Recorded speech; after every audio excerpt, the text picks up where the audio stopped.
না কি বলা যাইব সব মোল্লার কথা মান্য করতাম না আগে বুঝছি নাই আগে মোল্লার কথা এবং গ্রহণযোগ্য ছিল না তাদের কথা মানতাম না আল্লাহ এখন বুঝি আল্লাহ জাআলনা লাকুম চৌকে দেখি আযাব কানে শুনি আল্লাহ দুনিয়াতে পাঠাও আল্লাহ কান দেওয়ার কোনো ফাটানো হবে বুঝবেন একদিন বুঝেন অন বলতে পারেন যে মোল্লারা হেই ডাকো একদিন বুঝবেন এই সময় কইবেন যে এখন তো বক্সে এই সময় কইবেন লাঠিটা বাইরে কেরাম ভাই সুযোগ করলো না ওই সময় এই কথা বলবেন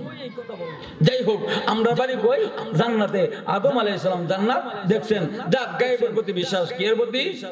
গায়েবের প্রতি বিশ্বাস 2 নাম্বার ইনশাআল্লাহ 2 নাম্বার আর 3 নাম্বার 4 নাম্বার 5 নাম্বার 4টা ইনশাআল্লাহ 9টার থেকে ইনশাআল্লাহ বলবো 4টা পরে শোনাবো রাজি আছেন তো আল্লাহ তাআলা আমরা সবাইরে তৌফিক দান করুক সকলে বলেন আমিন ওয়া আখির দাওয়ানা আলহামদুলিল্লাহি রাব্বিল আলামিন যাদের ওযু নাই আমরা ওযু করে আসি প্যান্ডেলে ইনশাআল্লাহ